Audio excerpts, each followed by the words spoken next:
नमस्कार, आदाब, जय भीम, सत श्री अकाल। मैं हूँ माजिद सिद्दीकी और आप देख रहे हैं फोकस हिंदुस्तान न्यूज़ चैनल। आज की ख़ास खबरें सब्सक्राइब करें, लाइक करें, शेयर करें। फिर आऊँगा एक ताज़ा खबर को लेकर माजिद सिद्दीकी।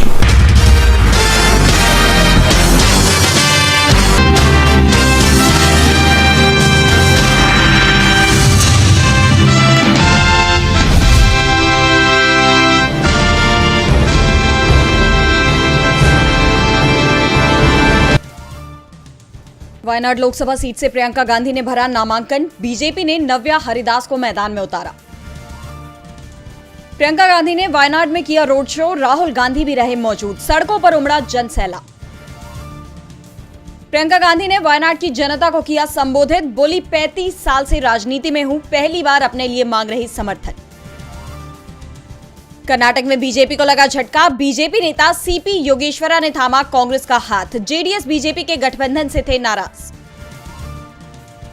अररिया में रहना है तो हिंदू बनना होगा। बीजेपी सांसद प्रदीप सिंह के बयान पर भड़के तेजस्वी यादव। कहा, मुसलमानों को बुरी नजर से देखा तो ईंट से ईंट बचा देंगे। यूपी में सीएम योगी के बयान पर सियासत तेज। सपा सांसद डिंपल यादव बोली, लोगों का ध्यान भटकाने के लिए है, बटोगे तो कटोगे जैसे बयान। मतदाताओं पर नहीं पड़ेगा असर। यूपी उपचुनाव से पहले बीजेपी के गले की फांस बनी निषाद पार्टी। बेनतीजा रही जेपी नड्डा संजय निषाद की बैठक। कटहरी और मझवा विधानसभा सीटों पर फंसा पेच। झारखंड में जेएमएम की पहली लिस्ट में 35 कैंडिडेट्स के नाम की घोषणा। सीएम हेमंत बरहेट और पत्नी कल्पना गांडेय से लड़ेंगी चुनाव। बसंत सोरेन को दुमका से टिकट। महाराष्ट्र चुनाव से पहले मणिपुर में सीएम बदलने की चर्चा। 2 दिन में बीजेपी कर सकती है घोषणा। 19 विधायकों ने पीएम मोदी को लिखी थी चिट्ठी। सुप्रीम कोर्ट ने पंजाब और हरियाणा सरकारों को लगाई फटकार। पराली जलाने वालों के खिलाफ कोई कार्रवाई नहीं करने पर जताई आपत्ति। बांग्लादेश में फिर हिंसक प्रदर्शन। प्रधानमंत्री के बाद उठी राष्ट्रपति को हटाने की मांग। हजारों लोगों ने किया राष्ट्रपति भवन का घेराव। पुलिस ने दागे आंसू गैस के गोले। कमला हैरिस के समर्थन में उतरे अरबपति बिल गेट्स। $5 करोड़ का दिया गुप्त दान। एक रिपोर्ट में किया गया दावा। नसरल्लाह का उत्तराधिकारी हासेम सफीद्दीन की 4 अक्टूबर को ही हमले में चली गई थी जान। इजरायली सेना ने की पुष्टि। पाकिस्तान के अगले सुप्रीम कोर्ट चीफ जस्टिस होंगे न्यायमूर्ति याह्या अफरीदी। मंजूरी के लिए पीएम के पास भेजा गया नाम। ईरान के राष्ट्रपति मसूद पेजेश्कियान से पीएम मोदी ने की मुलाकात। पश्चिम एशिया की स्थिति को लेकर की बात। रूस में ब्रिक्स शिखर सम्मेलन में शामिल होने गए प्रधानमंत्री। केंद्र सरकार ने उसना चावल से हटाया निर्यात शुल्क। वित्त मंत्रालय ने जारी की अधिसूचना। अंतर्राष्ट्रीय बाजार में भारत से होने वाले निर्यात में तेजी आने की संभावना बढ़ी। सुप्रीम कोर्ट ने बायजू और बीसीसीआई के बीच 158 करोड़ रुपए के समझौते को किया खारिज। साथ ही बायजू के खिलाफ दिवालियापन की कार्यवाही रोकने का एनसीएलटी का फैसला भी किया खारिज। न्यूजीलैंड के खिलाफ दूसरे टेस्ट में विकेट कीपिंग का जिम्मा संभालेंगे ऋषभ पंत। गौतम गंभीर ने दी जानकारी। पंत को बेंगलुरु टेस्ट के दूसरे दिन विकेट कीपिंग के दौरान पैर में लगी थी चोट। लगातार मिल रही धमकियों के बीच इंटरनेशनल शो दबंग रीलोडेड के लिए दुबई जाएंगे सलमान खान। इवेंट में सोनाक्षी सिन्हा, जैकलिन फर्नांडिस जैसी हस्तियां आएंगी नजर। नितेश तिवारी की फिल्म रामायण में रावण होंगे यश। बोले, ये किरदार निभाना मेरे लिए है रोमांचक। 3 पार्ट में बन रही है ये फिल्म।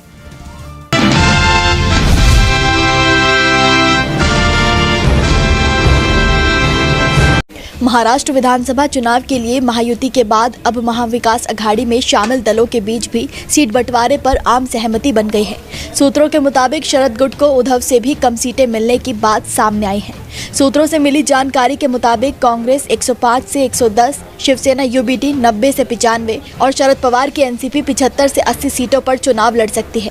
तो वहीं महायुति की बात की जाए तो बीजेपी 152 से 155 सीटों पर चुनाव लड़ सकती है।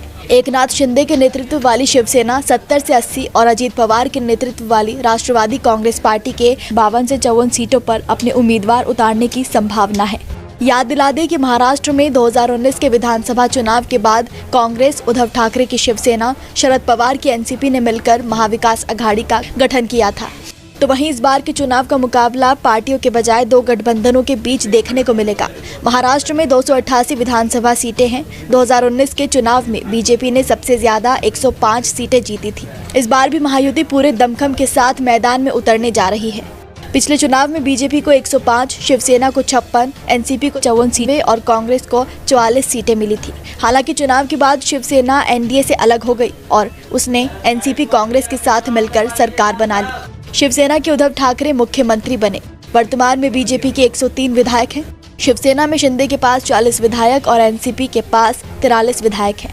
फिलहाल महायुति ने लोकसभा चुनाव के प्रदर्शन को पीछे छोड़ते हुए विधानसभा चुनाव के लिए नए सिरे से रणनीति बनाई है और सहयोगी दलों ने एमवीए से पहले सीट बंटवारे पर मुहर लगा दी। भाजपा ने तो 99 सीटों पर अपने उम्मीदवारों की पहली सूची भी जारी कर दी है।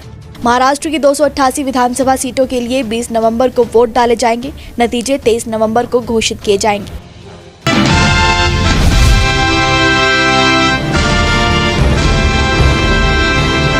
यूपी के बहराइच में बीते दिनों हुई घटना में अब सुप्रीम कोर्ट की एंट्री हो गई है। दरअसल शहर के महाराजगंज इलाके में जहां पूरा बवाल हुआ था, वहां लोक निर्माण विभाग यानी पीडब्ल्यूडी ने मुख्य आरोपी अब्दुल हमीद के घर से लेकर मस्जिद की 4 दुकानों सहित 23 घरों पर अवैध निर्माण वाले नोटिस चस्पा किए थे। इसके साथ ही प्रशासन ने लोगों को घर और दुकान खाली करने के लिए 3 दिन का वक्त भी दिया था, जिसके बाद बुलडोजर कार्रवाई करने की बात भी कही गई थी। वहीं इस पूरे मामले पर सुप्रीम कोर्ट ने सुनवाई करते हुए बुधवार यानी आज तक रोक लगा दी थी। वहीं आज कोर्ट फिर से इस मामले पर सुनवाई करके शासन और प्रशासन को आगे क्या करना है, इस पर आदेश पारित करेगा। जानकारी के अनुसार सुप्रीम कोर्ट के जस्टिस BR गवई और जस्टिस KB विश्वनाथन की बेंच ने मंगलवार को यूपी सरकार की ओर से पेश additional solicitor general KM Nataraj को कहा था कि बुधवार तक बहराइच में कोई कार्रवाई नहीं होनी चाहिए। वहीं इसके साथ ही नटराज ने इस पर सहमति जताते हुए कहा था कि हम कुछ नहीं करेंगे। साथ ही सुनवाई के दौरान जस्टिस BR गवई ने टिप्पणी की थी कि अगर यूपी सरकार सुप्रीम कोर्ट के आदेश की अवहेलना का जोखिम उठाना चाहती है तो ये उनकी मर्जी पर निर्भर है। उन्होंने स्पष्ट किया था कि अगर सार्वजनिक स्थल पर अतिक्रमण हो रहा है तो उनके फैसले में ये उल्लेखित है, जिसके बाद ही कोर्ट ने रोक लगाने का ये आदेश दिया था। वहीं आपको बता दें कि बहराइच हिंसा में आरोपी अब्दुल हमीद सहित कुछ लोगों को उनके आवास के अवैध निर्माण को लेकर उत्तर प्रदेश के अधिकारियों द्वारा जारी किए गए ध्वस्तीकरण नोटिस के खिलाफ शीर्ष अदालत में एक आवेदन दायर किया गया था।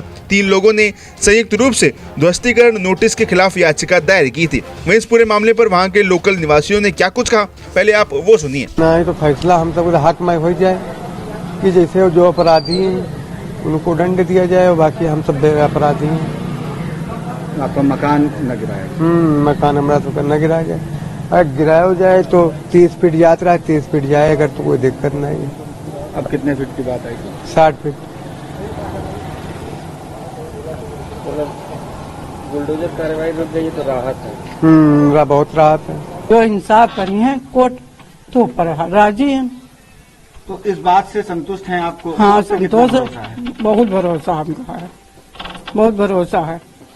अब हमका तसल्ली मिली है। हमका न मिले चाहे न मिले कोई बात नहीं है, तसल्ली तो मिल गई तो हमारा जीवन हो गया खाली, और कुछ नहीं। आदमी तो हमारे घर पर है नहीं, खाली औरतें हैं बस। कोर्ट के आदेश का इंतजार? कोर्ट के आदेश इंतजार है। अब उसके सहारा देख ले। अब बुलडोजर बंद कर दी न चलिए 15 दिन के खातिर। हम कहना चाहे थे कि हमारा 3 जन के घर बच जाए। हाई कोर्ट ने जो अभी रोक लगाई है, जो उस फैसले पर क्या कहेंगे, कैसा लग रहा है अभी आप लोग को? हम आप उससे कह रहे हैं कि हमारा गरीब के घर है तो ये घर बच जाए, टूट जाए तो कहाँ मैदान में रह जाए, कोई है नहीं। तो हाई कोर्ट ने आप लोगों को राहत दी है, अभी आप लोगों की बात रखने का समय दिया है, अभी बुलडोजर नहीं चल रहा है, तो इससे खुश हैं आप? हाँ खुश हैं, बहुत खुश हैं। कोर्ट पे भरोसा है आपको? हाँ हाँ। क्या कहेंगे कोर्ट से, क्या कहना चाहेंगे? कहना चाहते हैं कि मकान बच जाए। जैसे गरीब आदमी है उन्हों को देखते हो, उन्होंने नहीं कुछ कह पावत है, न उन्होंने कमजोर रहा, खाली ढाबेली दुकान की है रहा, वही में खर्चा पानी चलावत रहा, मकान गिर जाए कैसे रहा। तो अभी कुछ दिन की राहत मिली है? अभी 15 दिन के लिए राहत आप लोगों को मिली? अच्छा।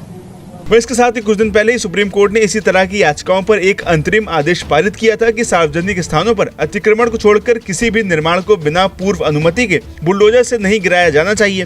वह इसके साथ ही शीर्ष अदालत ने हाल ही में विभिन्न राज्य प्राधिकरण की ओर से आरोपी व्यक्तियों के घर को दंडात्मक कार्रवाई करने वाले मामले पर भी अपना फैसला सुरक्षित रखा था।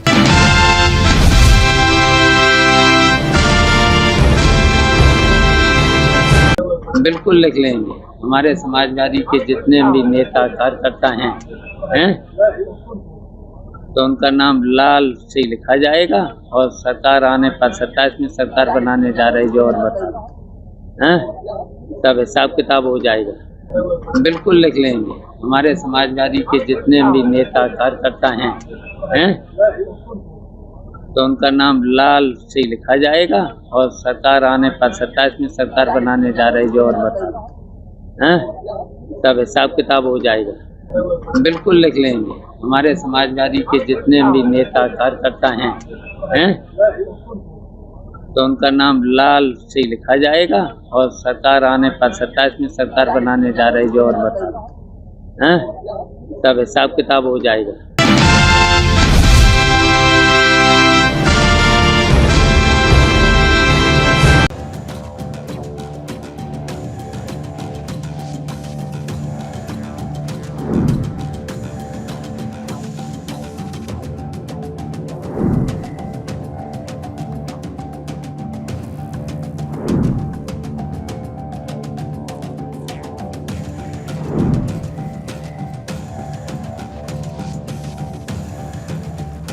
संपत्ति विवाद में पूर्व पार्षद गुड्डू कलीम की हत्या के बाद परिवार के लोगों को गिरफ्तार कर लिया गया है। उज्जैन पुलिस पिछले 11 दिनों से घटना की जांच कर रही थी। इसी मामले में मंगलवार रात 10 बजे पुलिस प्रशासन और नगर निगम गुड्डू के 47 कमरे वाले 3 मंजिला आलीशान होटल को सील करने पहुंचा। सील करने से पहले होटल में ठहरे यात्रियों को दूसरे होटलों में शिफ्ट कर दिया गया। बता दें कि 11 अक्टूबर को वजीर पार्क में रहने वाले उज्जैन के पूर्व पार्षद गुड्डू कलीम की उनके घर में गोली मारकर हत्या कर दी गई थी। मामला संपत्ति विवाद का निकला। पुलिस ने हत्या, जानलेवा हमला और साजिश में शामिल होने के आरोप में परिवार के 9 लोगों को गिरफ्तार कर लिया है और एक की तलाश जारी है। इसी बीच मंगलवार रात 10 बजे अचानक प्रशासन की ओर से तहसीलदार रूपाली जैन, नगर निगम अमला और नीलगंगा थाने की टीम इंदौर रोड हरी फाटक ब्रिज मार्ग स्थित होटल प्रेसिडेंट को सील करने की कार्यवाही करने पहुंची और होटल को सील कर दिया। थाना प्रभारी विवेक कनोडिया ने बताया कि गुड्डू कलीम के शहर में 3 से 4 बड़े होटल हैं, जिनकी आय को लेकर कोई विवाद न हो, इसके लिए इन्हें सील किया जा रहा है। प्रेसिडेंट होटल के जो मूल मालिक थे गुड्डू कलीम, उनकी हत्या हुई थी और इसके संबंधित इसमें मैजिक रेस्टोरेंट के गुमास्ता के अनुसार जो मालिक है आसिफ, उनके सुपुत्र, वो ही इस हत्या के मामले में जेल में है और उनके एक भाई के द्वारा दानिश के द्वारा संबंध में एक आवेदन पत्र भी दिया गया कि इसके आय को लेकर के वैध संचालन न होने के कारण हमारे बीच विवादों की स्थिति बढ़ सकती है। तो शांति व्यवस्था को देखते हुए कल कमिश्नर महोदय नगर निगम को पत्र लिख किया गया था और इसमें शांति व्यवस्था के दृष्टिगत इसमें आय के विवाद को लेकर के पुनः कोई घटना घटित न हो, इसलिए सील बंद किया जा रहा है। सर, और कौन सी इनकी खासियत है जो उनको सील करने का? इसमें इनका एक ब्लू स्टार होटल भी है, उसको भी बंद किया जाएगा। शिप्रा ढाबा संबंध में विचार किया जाएगा क्योंकि किराए पर भी चल रहा है। सर, इस होटल में कई श्रद्धालु भी रुके थे, उनको कहाँ शिफ्टिंग किया जा रहा है? सभी श्रद्धालुओं को पर्याप्त समय देकर के उनको अन्य होटलों में जाने के लिए उनको सुझाव दिया गया और उन्होंने सुझाव का पालन किया है। उनको होटल के प्रबंधन द्वारा उनकी राशि भी लौटा दी गई है।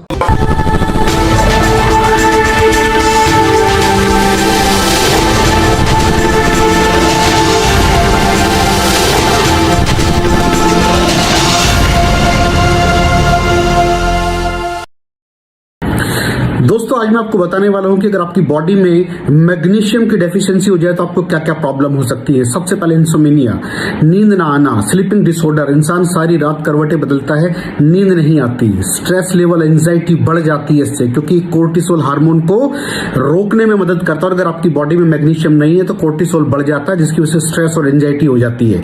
मूड स्विंग्स, इंसान को पता नहीं चलता उसके मूड स्विंग्स होते हैं, थोड़ी थोड़ी देर में गुस्सा आना, थोड़ी थोड़ी देर में चिड़चिड़ापन होना, क्योंकि ये सेरोटोनिन हार्मोन को बढ़ने में मदद करता है। अगर आपकी बॉडी में less magnesium is equal to less serotonin, और सेरोटोनिन हैप्पीनेस का हार्मोन है। अलावा इसके ये फटीग को भी कम करता था। अगर आपकी बॉडी में मिनरल डेफिशिएट है, अगर आपकी बॉडी में मैग्नीशियम नहीं है तो आपको थकावट बहुत जल्दी फील होगी, जरा सा काम करती है आपकी बॉडी थक जाएगी। पुअर डाइजेस्टिव सिस्टम, ये डाइजेस्टिव सिस्टम को भी मैनेज करने में बड़ा शानदार रोल प्ले करता है, और अगर इसकी डेफिशिएंसी है तो कॉन्स्टिपेशन, डायरिया जैसी प्रॉब्लम हो जाती है। माइग्रेन बहुत खतरनाक प्रॉब्लम है। माइग्रेन अगर डेफिशिएट है आपकी बॉडी मैग्नीशियम से तो आपको माइग्रेन की प्रॉब्लम भी हो सकती है। ब्लड प्रेशर, अगर आपकी बॉडी में मैग्नीशियम कम है तो आपको ब्लड प्रेशर की प्रॉब्लम हो सकती है। इरेगुलर हार्टबीट, ये हार्टबीट का बढ़ जाना, कम हो जाना, बढ़ जाना, कम हो जाना, मैग्नीशियम डेफिशिएट होने की निशानी है। ऑस्टियोपोरोसिस, बोन हेल्थ वीक हो जाती है, क्योंकि आपकी बॉडी का 60% जो मैग्नीशियम है वो आपकी बोन्स के अंदर होता है। अगर आप बाहर से मैग्नीशियम नहीं ले रहे हैं तो आपकी बॉडी जो है वो हड्डियों में से लेना शुरू कर देती है, जिसकी वजह से ऑस्टियोपोरोसिस की प्रॉब्लम भी हो सकती है, आपकी हड्डियां कमजोर हो जाती हैं। और मसल क्रैम्पिंग, मसल क्रैम्प, नस पे नस का चढ़ जाना, मसल्स पे अकड़ जाना, बिल्कुल चलना मुश्किल हो जाता है। तो मसल क्रैम्पिंग भी तभी होती है जब आपकी बॉडी में मैग्नीशियम की डेफिशिएंसी हो। और दोस्त, हमारे यहाँ 90% से ज्यादा लोग मैग्नीशियम डेफिशिएंसी के शिकार हैं। कहां से मिलेगा मैग्नीशियम, कितनी मात्रा में लें, किस क्वालिटी का लें? तो उसका जवाब है वेस्टीज प्राइम CMD। इसके अंदर आपको भरपूर मात्रा में मैग्नीशियम मिलेगा, आपकी सारी प्रॉब्लम सॉल्व हो जाएगी। Thank you so much. दर्शकों, देख लिया आपने हमारे वीडियो को। हमें खुशी होगी कि आपने हमारे न्यूज़ को लाइक किया और दूसरों को शेयर किया। अगर अभी तक हमारे चैनल फोकस हिंदुस्तान को सब्सक्राइब नहीं किया है तो तुरंत सब्सक्राइब करें, कमेंट करें और बेल आइकॉन को प्रेस करें। हम हाजिर हैं खबर के लिए।